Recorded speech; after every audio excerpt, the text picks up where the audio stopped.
Chapter 19 Admiral Drake. So Mr. Popper, with Captain Cook, Greta, Columbus, Louisa, Nelson, Jelly, Magellan, Adelina, Scott, Isabella, Ferdinand, and Victoria were bundled up in the patrol wagon and hustled off to the police station. None of his pleas could move the desk sergeant. That theater manager is pretty mad at the way you busted into this theater, so I'm holding you. I'm going to give you all a nice quiet cell, unless you furnish bail. I'm putting the bail at $500 for you and $100 for each of your birds. Of course, Mr. Popper did not have that much money. Neither did Mrs. Popper when they telephoned her at the hotel. The hotel bill was paid for several days ahead, but she still had no cash. The check for the final week's salary was not due until the end of the week. It now looked as if the Poppers would never see that check, since they could not get the Penguins out of jail long enough to put on their act at the Royal Theatre. If only they could have gotten in touch with Mr. Greenbaum, Mr. Popper knew. That kind man would have gotten them out. But Mr. Greenbaum was somewhere in Hollywood, out on the Pacific coast, and the Poppers had no idea how to reach him. It was very dull for the birds in jail. Wednesday came and there was still no word from Mr. Greenbaum.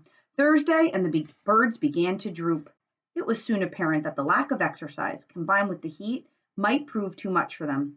There were no more tricks or merry games.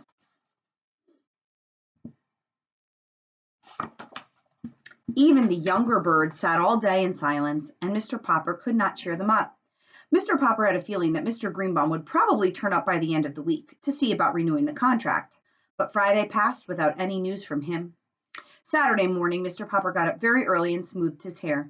Then he dusted off the penguins as well he could, for he wanted everything to look as presentable as possible in case Mr. Greenbaum should appear. About 10 o'clock, there was sound of footsteps in the corridor and a jingling of keys, and the door of the cell was open. "You're free, Mr. Popper. Friend of yours is here." Mr. Popper stepped out into the light with the penguins. "You're barely in time, Mr. Greenbaum," he was about to say. Then, as his eyes became accustomed to the light, he looked again. It was not Mr. Greenbaum who sat there. It was a great bearded man in a splendid uniform. Smiling, he held out his hand to Mr. Popper. "Mr. Popper," he said, "I am Admiral Drake." "Admiral Drake!" gasped Mr. Popper. "Back from the South Pole?"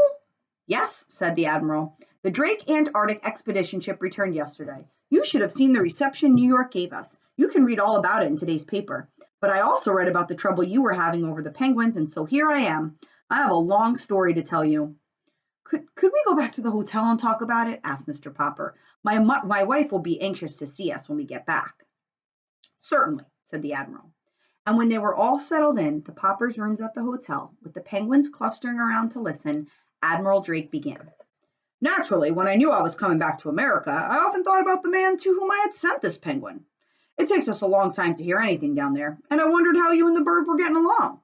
Last night at the mayor's dinner for us, I heard about this wonderfully trained penguin act you've been putting all over the country. Then this morning I picked up the paper. First thing I read about was Mr. Popper and his 12 penguins still being held in jail." 12 penguins, Mr. Popper? How on earth?" Then Mr. Popper told how Greta had arrived to keep Captain Cook from being lonely, and how the little penguins had grown, and how clever the band had saved the day for the Poppers when things looked bad.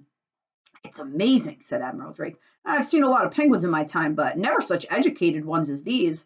It certainly shows what patience and training can do. But now to get to my real point, Mr. Popper. You probably know that I have explored the North Pole as well as the South Pole." "Oh, yeah," said Mr. Popper respectfully. "I have read books about both your Arctic and Antarctic expeditions."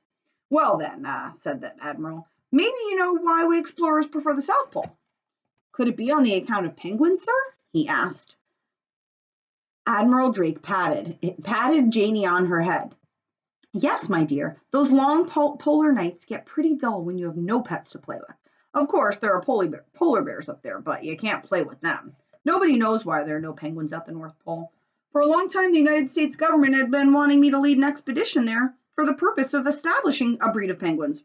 I must get to the point, Mr. Popper. You've had such remarkable success with these birds. Why not let me take them to the North Pole and start a new race of penguins there?"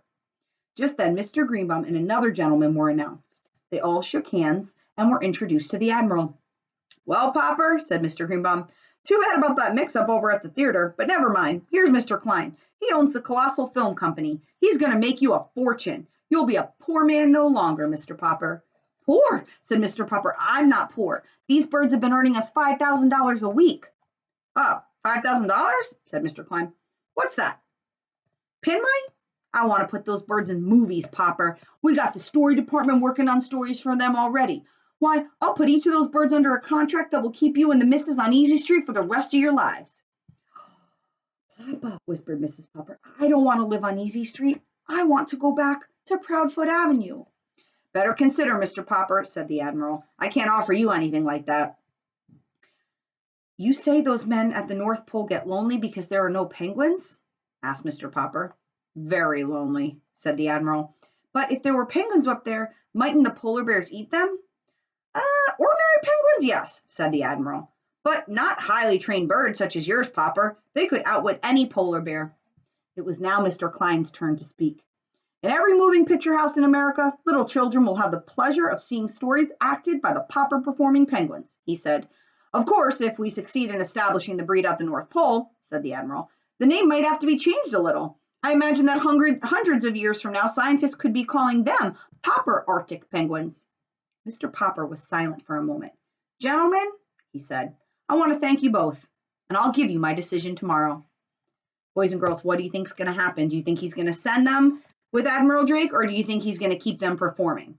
Tomorrow is our last chapter, and it's called Farewell, Mr. Popper, and I will see you then. Have a great day.